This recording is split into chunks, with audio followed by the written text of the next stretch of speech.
کوئی دیوڑی پردہ پردہ اٹھا کوئی دیوڑی پہ نہ تھا پردہ اٹھا شے اٹھے پڑھ کر نماز صبح محشر ہو گیا حضرت زینب چلی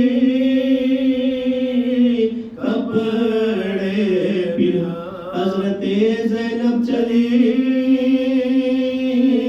کپڑے پلا کہتی تھی ماں خط میرے اکبر کو تھا پیغام مرگ یہ جوانی آئی تھی گویا یہ جوانی آئی تھی گویا بلا تھی صدا زہرا کی زینب مر گیا تیرا حسین گھر میں جا بیٹی سفید ماتم بچھا گھر میں جا بیٹی سفید ماتم بچھا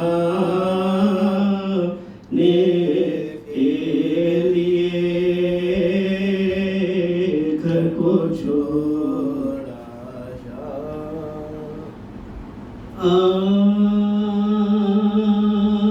گھر سے جا بہرے سفر سید عالم نکلے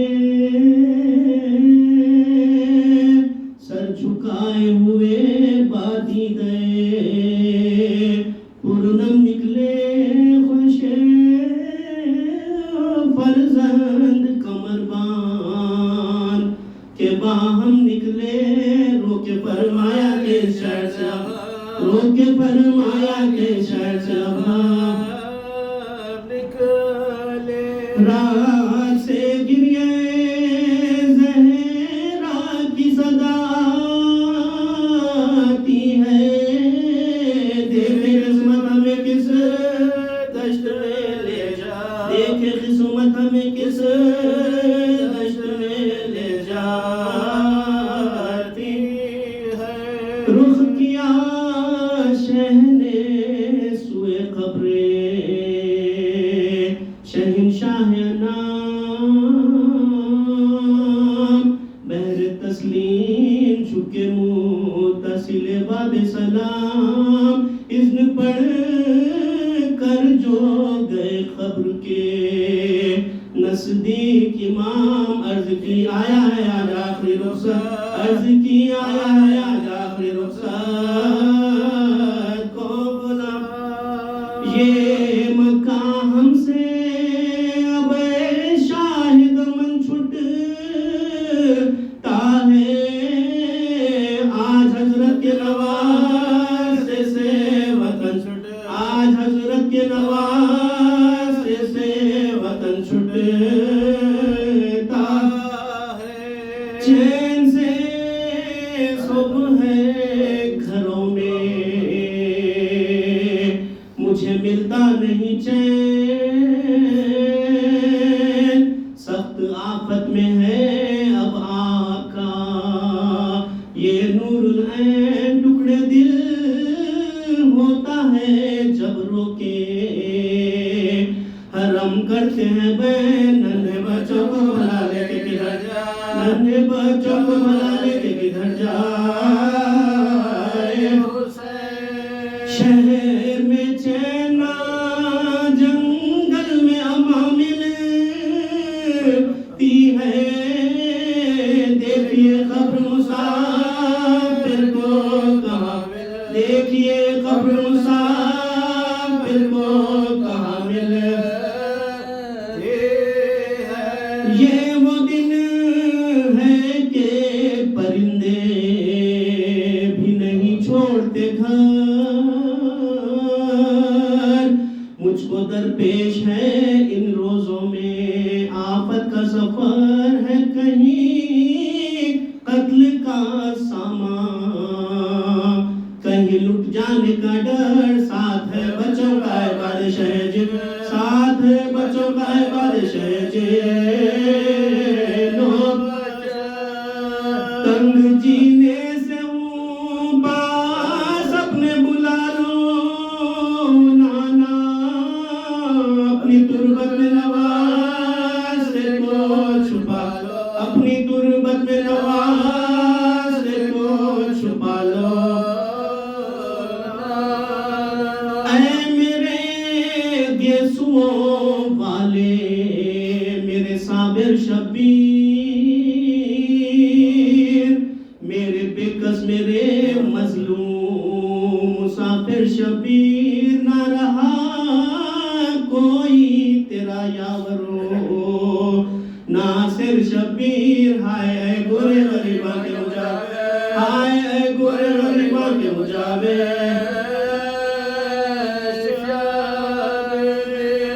تو جہاں جائے گا پیارے وہیں چلتا ہوں میں، خاک اڑاتا ہوا تربت سے نکلتا، خاک اڑاتا ہوا تربت سے نکلتا،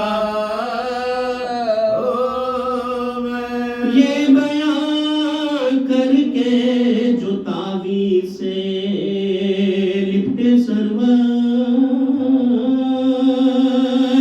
یوں ہلی خبر کے تھرائی ذریعے انور، آئی تربت سے یہ آوازیں حبیب داور، تیری غربت کے میں صدقے میرے مظلوم، تیری غربت کے میں صدقے میرے مظلوم،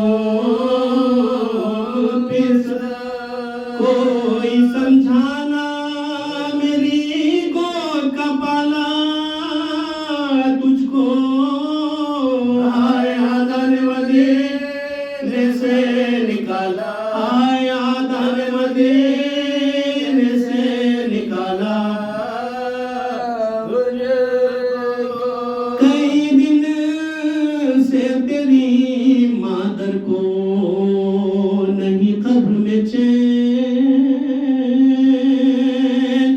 آئی تھی شب کو میرے پاس یہ کرتی ہوئی بین، گھر میرا لٹتا ہے فریاد، رسول ثقلین صبح کو اپنا وطن چھوڑ کے جاتا، صبح کو اپنا وطن چھوڑ کے جاتا ہے، کہنے آئی ہوں کہ منہ قبر سے موڑوں گی میں، اپنے بچے کو اکیلا تو نہ چھوڑو، اپنے بچے کو اکیلا تو نہ چھوڑوں گی، سن کے یہ شہ نے کیا آخری رخصت کا سلام، نکلے روتے ہوئے جب روضہ انور سے امام، شہ سے اس دم یہ کیا رو رو کے زینب نے کلام، قبر پر ماں کی مجھے لے چلو یا شاہ، قبر پر ماں کی مجھے لے چلو یا شاہ،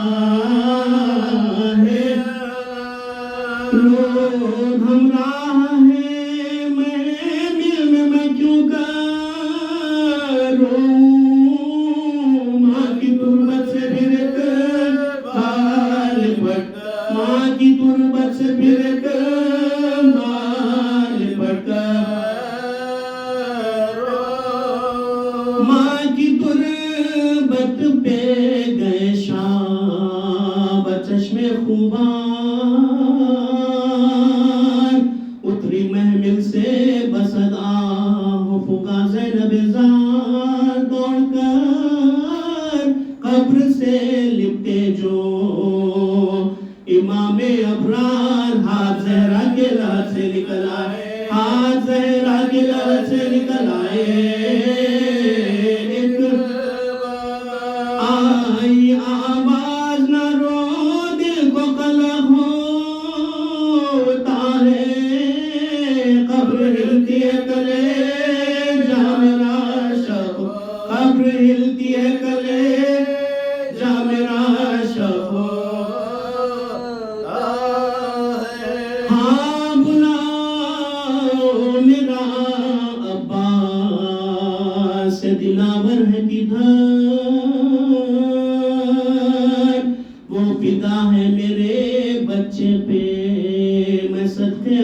پر شکم غیر سے گو ہے وہ میرا ہے پسر یہ صدا سن کے برادر کو پکارے یہ صدا سن کے برادر کو پکارے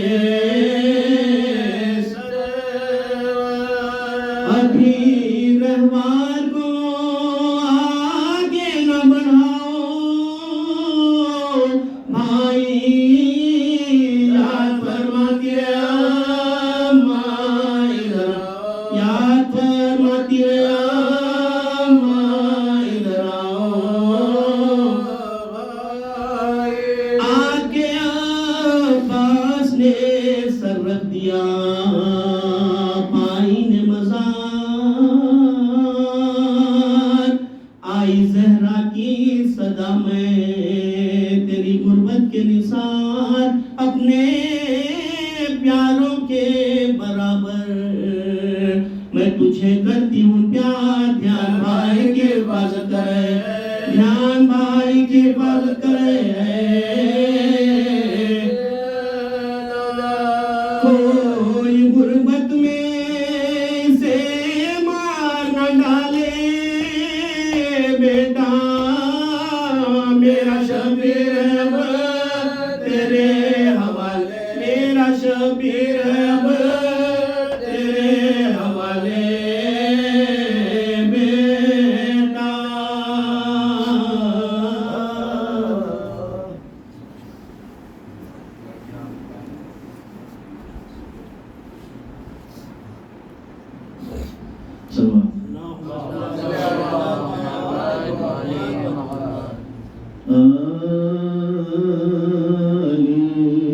کی مدح کرتا ہوں یہی ایک کعبہ خیر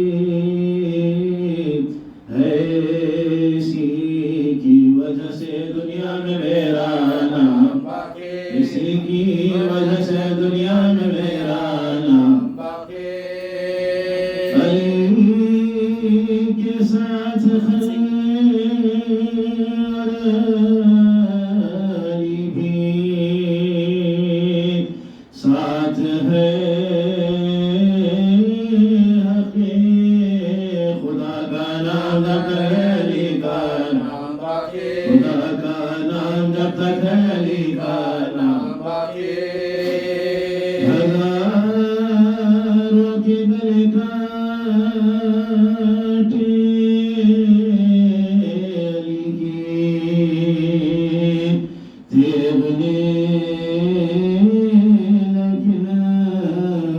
بچے کی غربت کو نکال ابھی بچے کی غربت کو نکال کام باقی ہے علی کی مدد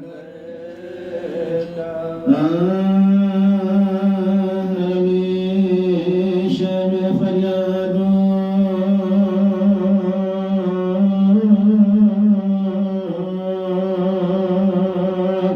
بکا سے قرآن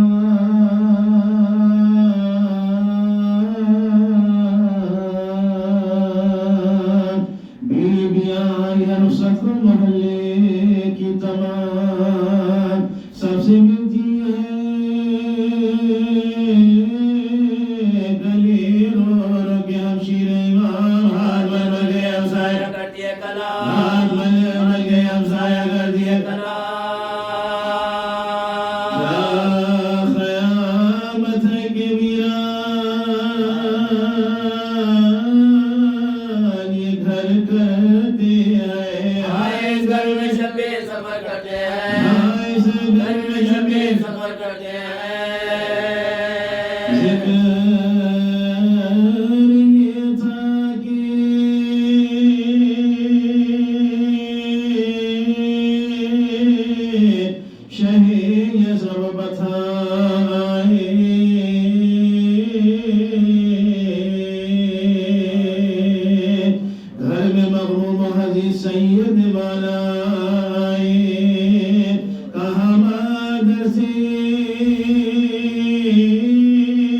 سکینہ نے کے بابا بولی بیمار گیا میرے بھولی بیمار گیا میرے مسیحا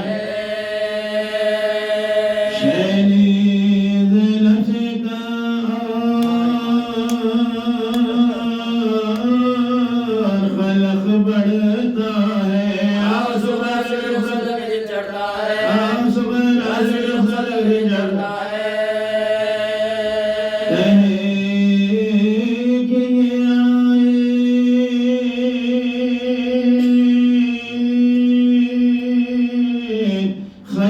فاطمہ صغرا کی ایمان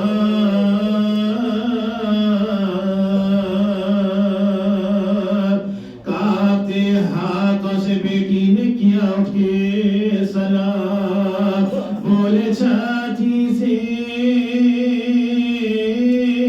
لگا کر یہ شہ عرش مقام بیٹھو بیٹھو کے بدل زور سے لڑتا ہے تمام بیٹھو بیٹھو کے بدل زور سے لڑتا ہے تمام مقدر میں ہے وہ رنجان نہیں ٹلتا ہے بس تم جلدی غم سے میرا دل جلتا ہے بس تم جلدی غم سے میرا دل جلتا ہے کہ یہ بیت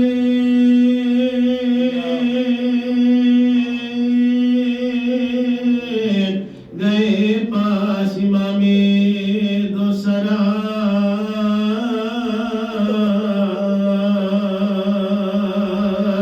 بعد الحمد پڑھی آپ نے صحت کی دعا اور بیمار کو چھاتی سے لگا کر یہ کہا بیٹی تم گھر میں رہو ہے یہ مرضی خدا بیٹی تم گھر میں رہو ہے یہ مرضی خدا ساتھ لیتی جو تمنا تمہیں پاتی بی بی ایسے بیمار سفر میں نہیں جاتے بی بی ایسے بیمار سفر میں نہیں جاتے بی بی ہاتھ میں جوڑتی ہوں اب میرے اچھے بابا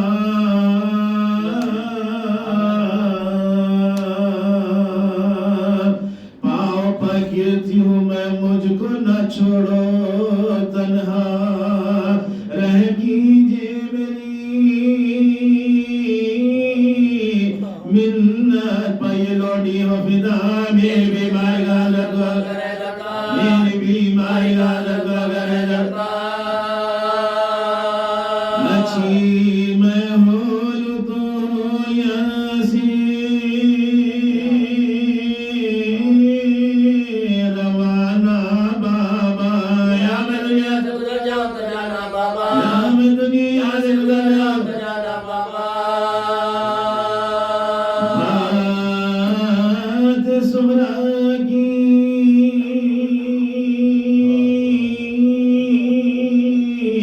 یہ سنتے تھے شہ کون مکان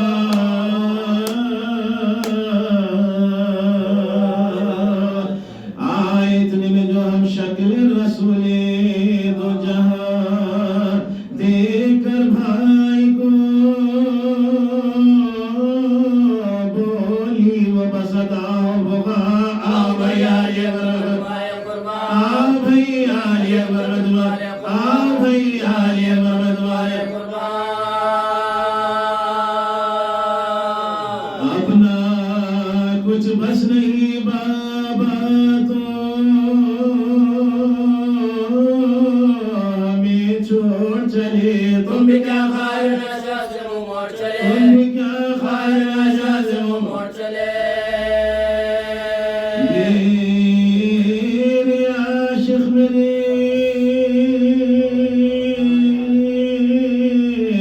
شہدا میرے پیارے بھیا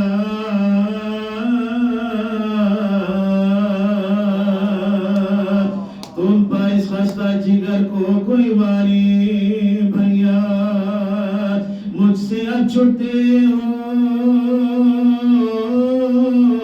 صدقے میں تمہارے بھیا تم چلے آ رہے بہن کو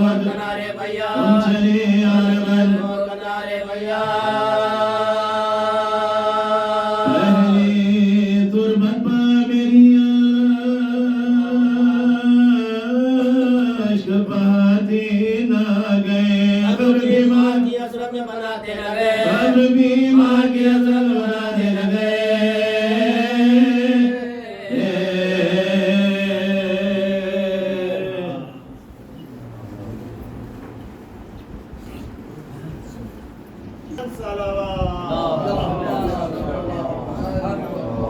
برائے خوشنودی جناب زینب سلام اللہ علیہ بآواز بلند صلوات. نعرہ حیدری. برائے خوشنودی امام زمان بآواز بلند صلوات. فاتحہ.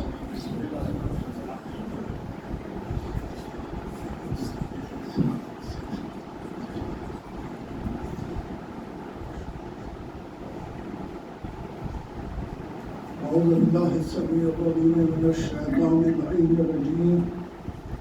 بسم الله الرحمن الرحيم.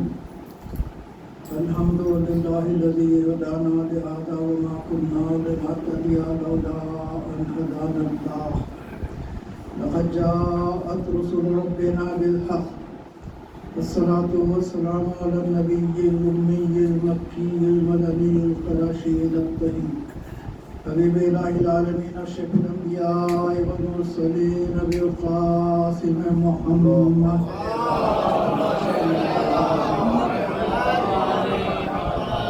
وعلى بيته الطيبين الطاهرين المعصومين المظلومين الذين أذهب الله عنهم الرجس وطهرهم تطهيرا.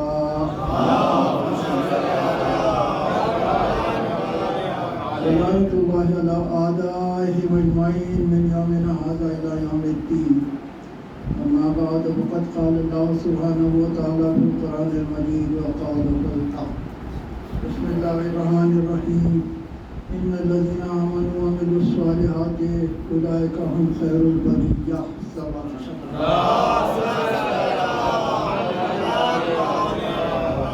سورہ بینہ قرآن مجید کا 96واں سورہ ہے اور اس کی 7ویں آیت ہے.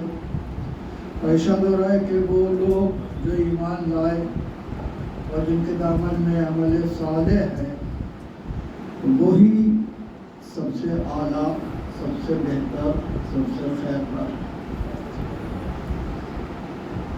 ان مجلسوں میں میں نے ان مجلسوں کا عنوان شیعت مذہب حق ہے یہ قرار دیا ہے.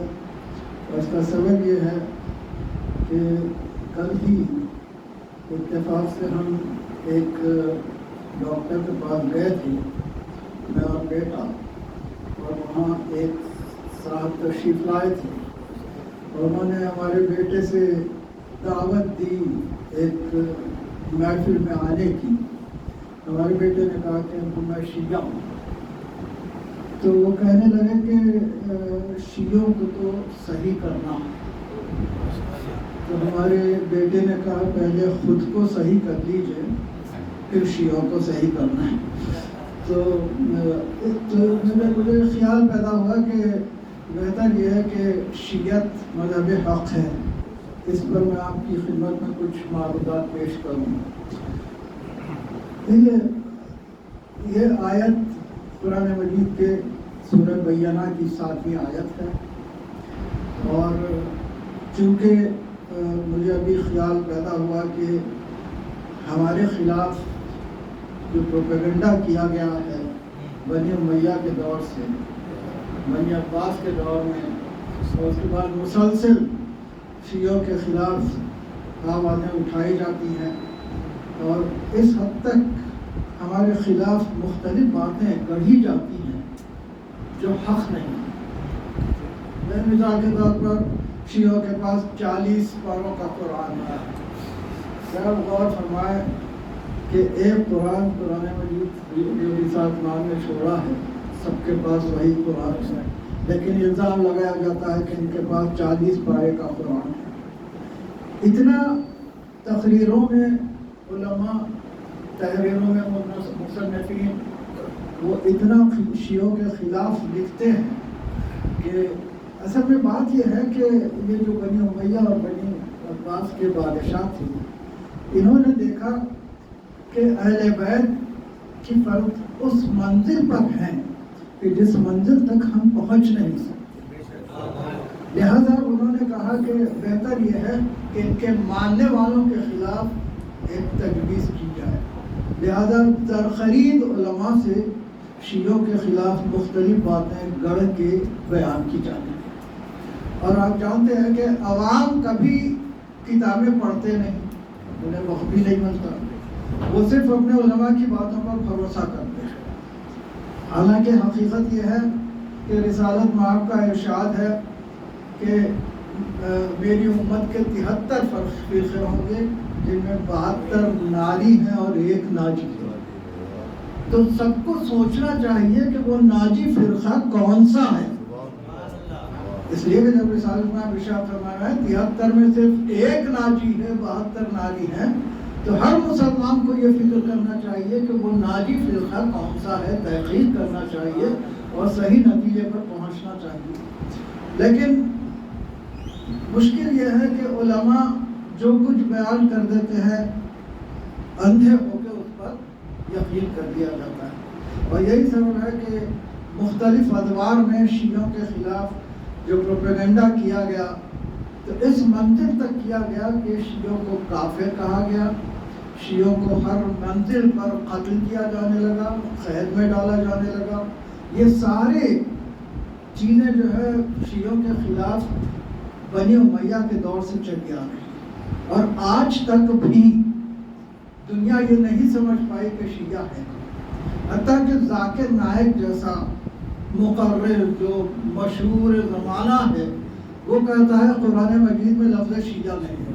بڑی افسوس کی بات ہے، الزام ہم پر ہے کہ ہم قرآن نہیں پڑھتے، اور وہ کہہ رہا ہے کہ قرآن میں لفظ شیعہ نہیں ہے۔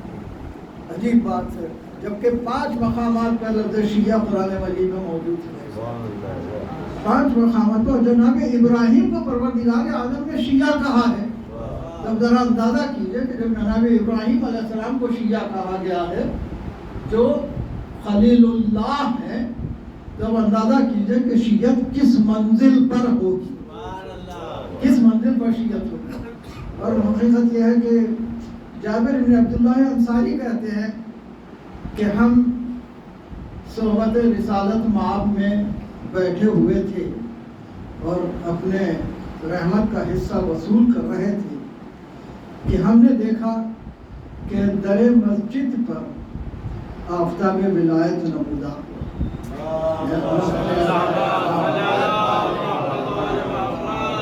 انہیں مولائے کائنات تشریف لائے۔ رسالت مآب نے علی کے چہرے کی زیارت کی اور اس کے بعد پھر اصحاب سے مخاطب ہو کے ارشاد فرماتے ہیں ھذا وہ شیعت ہی ہم الفائزون، یہ اور اس کے شیعہ قیامت میں کامیاب ہیں۔ صلی اللہ علیہ وسلم۔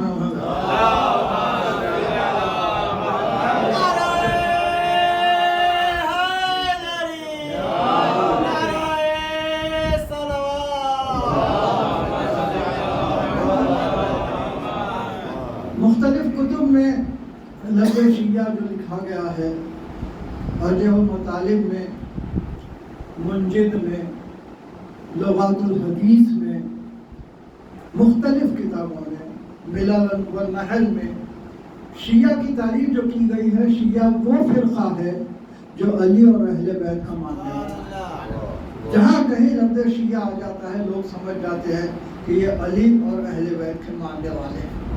تو معلوم ہوا کہ شیعہ، اچھا جب رسالت مآب ارشاد فرما رہے ہیں اپنے دور میں علی علیہ السلام کو دیکھ کے کہ یہ اور اس کے شیعہ یہ جنتی ہے، تو ایسی صورت میں شیعہ کا وجود رسالت مآب کی نظر میں موجود تھا، رسالت مآب کی نظر میں موجود تھا، اسی لیے تو رسالت مآب نے ارشاد فرمایا یہ اور اس کے شیعہ کامیاب ہیں۔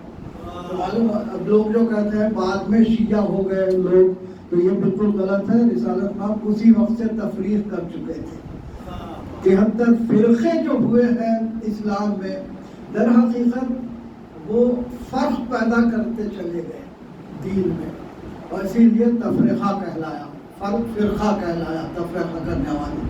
اور دیکھیے ایک بات میں آپ کی خدمت میں عرض کروں کہ اگر رسالت مآب نے جو دین چھوڑا تھا، اگر وہی دین باقی رہتا آج تک، تو سارے مسلمان ایک ہی طور پر عمل کرتے، ایک ہی انداز کے عقیدہ رکھتے ہیں، لیکن ہم یہ دیکھتے ہیں کہ مختلف فرقے بن گئے، 73 فرقے بن گئے.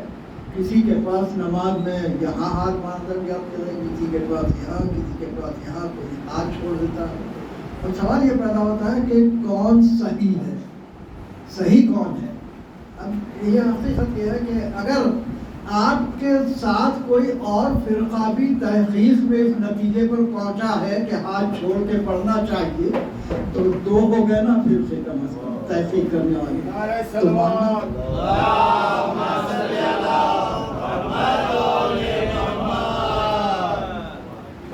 قرآن مجید کے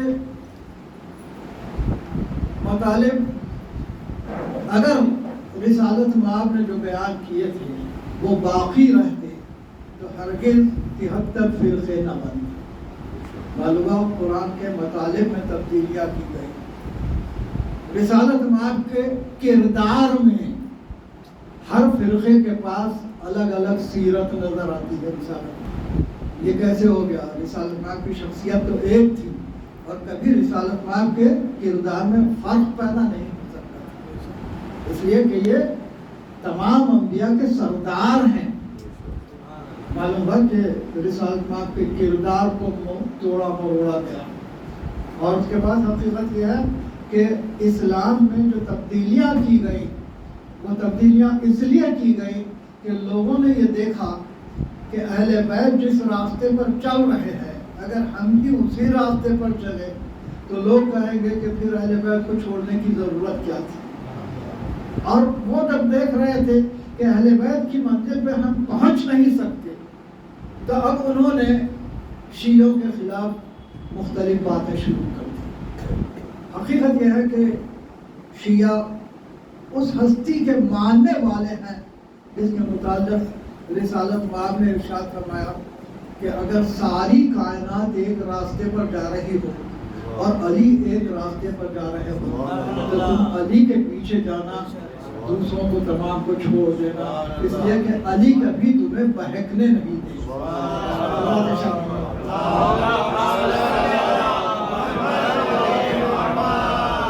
کیونکہ آج پہلا دن ہے، ذرا تاخیر ہو گئی ہے اور قبلہ کو چونکہ مجلس پڑھنے بھی جانا ہوتا ہے اور وعدہ ہمارا یہ ہے کہ ہم 8:05 تک ختم کر دیں گے مجلس. تو لہذا آپ حضرات سے گزارش ہے اگر کل وقت پر تشریف لا لیں آپ 7:15 بجے تو یقیناً انشاءاللہ تفصیلی بیان ہوگا. تو عرض کرنا یہ ہے کہ یہ وہ ہستیاں ہیں جن کے متعلق رسالت مآب نے اپنی زندگی میں واضح طور پر ارشاد فرمایا کہ یہ وہ ہستیاں ہیں کہ اگر ان کی اتباع کی جائے تو کبھی انسان بہک نہیں سکتا. اور حقیقت یہ ہے کہ اسلام کا تحفظ انہی ہستیوں کے ہاتھ ہے، ورنہ تبدیلیاں تو ہوتی چلی گئی. یہی تو سبب ہے کہ 25 سال بعد رسالت مآب کے جب مولائے کائنات نماز پڑھاتے ہیں تو لوگ کہتے ہیں کہ 25 سال بعد آج ہم نے رسالت مآب کی نماز پڑھی. تو معلوم ہوا کہ رسالت مآب کا انداز اگر کسی کے پاس ہے تو وہی حق ہے. اور علی کے چاہنے والوں کو چونکہ شیعہ کہا جاتا ہے لہذا شیعہ مذہب حق ہے. میرا عنوان یہی ہے کہ مذہب شیعہ حق ہے. اس سلسلے میں میں ساری مجلسیں آپ کی خدمت میں عرض کروں گا. ہاں آج پہلی محرم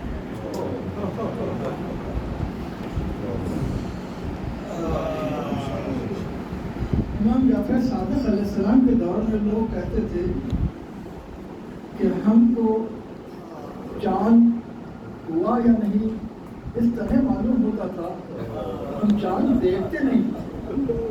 جب امام جعفر صادق علیہ السلام کے گھر سے رونے کی آوازیں بلند ہوتی تھی تو معلوم ہو جاتا تھا کہ محرم کا چاند ہو چکا ہے. یہ منزل ہے. یہ ہمارے ائمہ نے محرم کا بڑا احترام کیا اور حقیقت یہ ہے کہ شیعوں میں وہ احترام موجود ہے. یہی تو سبب ہے کہ محرم کا چاند نمودار ہوتا ہے، لوگوں کے آنسو روانہ ہو جاتے ہیں. ہاں امام حسین علیہ السلام روانگی کی تیاری کر رہے ہیں. عالم یہ ہے کہ ایک مرتبہ قبر رسالت مآب پر تشریف لے جاتے ہیں اور کہتے ہیں کہ نانا آپ کا نواسا مدینہ چھوڑ رہا ہے. بھائی کی خبر پہ گئے. اس کے بعد روایت یہ کہتی ہے جب ماں کی خبر پہ گئے تو اس طرح گئے جیسے چھوٹا بچہ دوڑتا ہوا اپنی ماں سے لپٹنے جاتا ہے. اور اس کے بعد وہاں سے تشریف لاتے ہیں شہزادی. اس کے بعد محضر سنایا جاتا ہے کہ کون کون ساتھ جانے والا ہے. ایک مرتبہ جناب زینب سلام اللہ علیہ کا نام نہیں لیا گیا.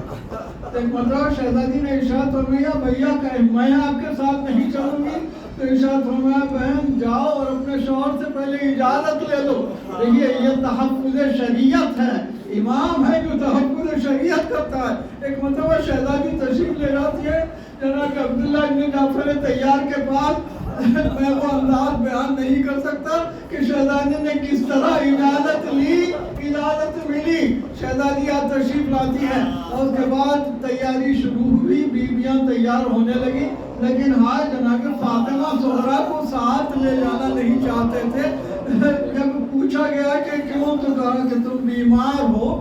لیکن شہزادی نے ارشاد فرمایا کہ بابا میں کسی کو تکلیف نہیں دوں گی. مجھے اگر الگ آبادی بھی نہیں چاہیے, فضا کی سواری میں بٹھا دیجیے لیکن مجھے ساتھ لے چلیے. اس وقت کہنا پڑا امام کو کہ بی بی آپ کا چہرہ ماں سے ملتا جلتا ہے.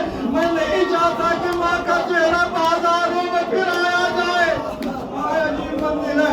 اس کے بعد جب روانہ ہونے لگے بیویاں سب جانے لگی. ایک مرتبہ فاطمہ زہرا نے جناب علی اصغر کو لے لیا گود میں اور اس کے بعد ارشاد فرماتے ہیں بھیا تم بھی بہن کو چھوڑ کے جاؤ گے. ایک مرتبہ علی اصغر لپٹ گئے. بیویاں آتی جاتی ہیں لیکن کسی کے پاس علی اصغر نہیں آتے. آخر میں امام حسین علیہ السلام آتے ہیں, کان میں کچھ ارشاد فرماتے ہیں. علی اصغر نے بہن کی گود چھوڑ دی, امام کی گود میں آ گئے. معلوم ہوا کہ کربلا والے سارے شعور لے کے پیدا ہوئے تھے. جناب علی اصغر اس منزل شعور پر تھے کہ امام نے جو ارشاد فرمایا تو ماں کی گود جو بہن کی گود چھوڑ دی, امام کی گود میں آ گئے. اور اس کے بعد قافلہ روانہ ہونے لگا.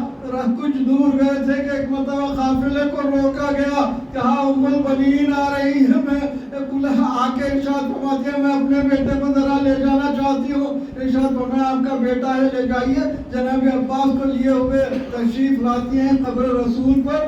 ایک ہاتھ قبر رسول پر رکھا, ایک ہاتھ اپنے سر پر رکھا.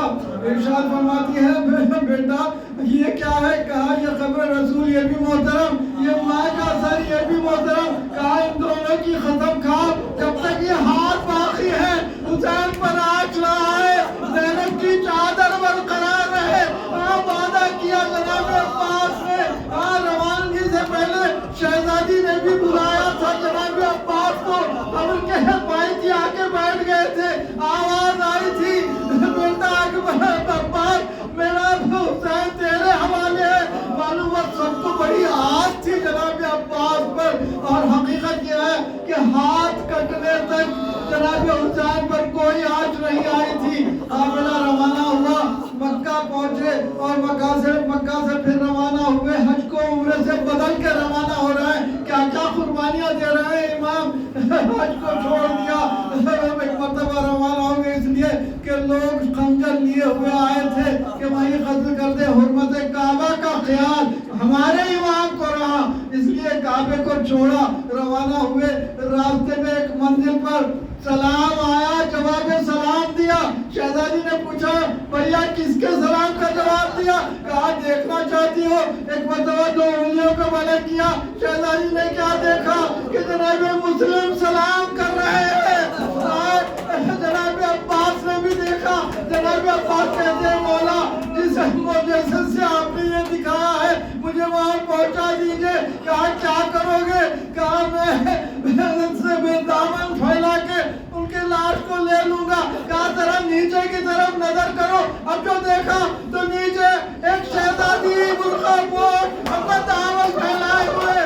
اس کے بعد منزل آئی کہ ایک مرتبہ ارشاد فرماتے ہیں رقیہ کو بلایا جائے. وہ رقیہ آئی تو ایک مرتبہ سر پہ ہاتھ پھیرنے لگے, کانوں میں بندے پہنانے لگے. ہاشمی خیرانی کی بچی تھی, سمجھ گئی نہیں کہ یہ میرا باپ گزر گیا ہے۔ ایک مرتبہ ارشاد فرماتے ہیں کہ جب تک میں زندہ ہوں تمہیں فکر کرنے کی ضرورت نہیں ہے۔ ارے سکینہ یہ دیکھ رہی تھی کہ یتیموں کے ساتھ کیا سلوک کیا جاتا ہے، لیکن ہائے کربلا کے میدان میں سکینہ یتیم ہوئی تو تماشے لگائے جا رہے تھے۔ عالم الذین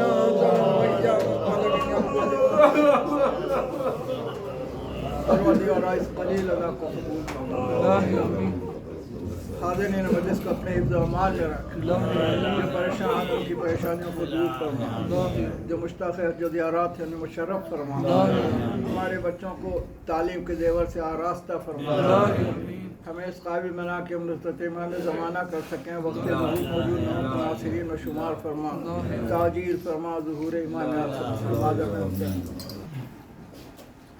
زہرا کی دعا ہے ماتم یہ ماتم کیسے رک جائے، زہرا کی دعا ہے ماتم یہ ماتم کیسے رک جائے، کونین کی ہر دولت دے کر اس غم کی حفاظت کرنا ہے، شبیر کی خاطر جینا ہے، شبیر کی خاطر مرنا ہے، یہ جسم رہے یا مٹ جائے مظلوم کا ماتم کرنا ہے، یہ جسم رہے یا مٹ جائے مظلوم کا ماتم کرنا ہے، زہرا کی تمنا پوری ہو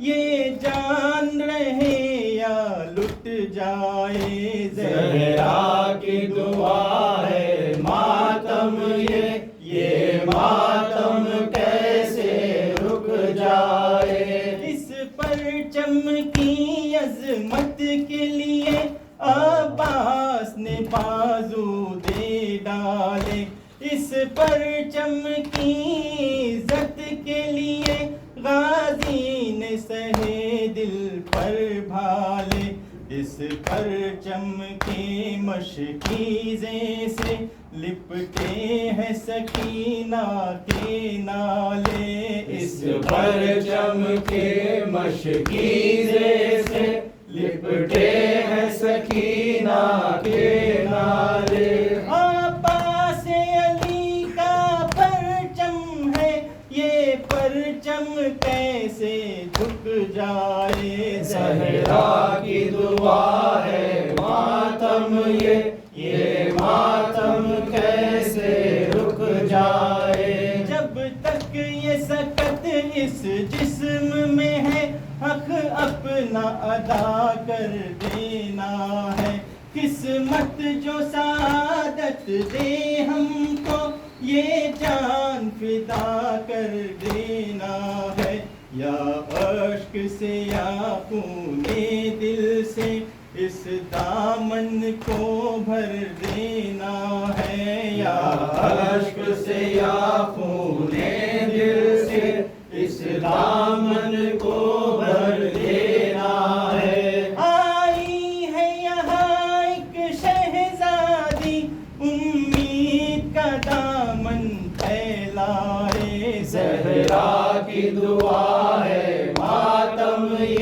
یہ ماتم کیسے رک جائے، یہ ماتم ہے حلم کی صدا، ہر اشک ہے جذبہ نصرت کا، یوں حق کی طرف آ جانے کا حاصل ہے ابھی تک ایک موقع، پہچان ضمیر و دل کی صدا، اس ماتم میں شامل ہو جا، پہچان ضمیر و دل کی صدا، اس ماتم میں شامل ہو جا، شبیر بلاتے ہیں اب تک گر حر ہو کوئی تو آ جائے، زہرا کی دعا ہے ماتم یہ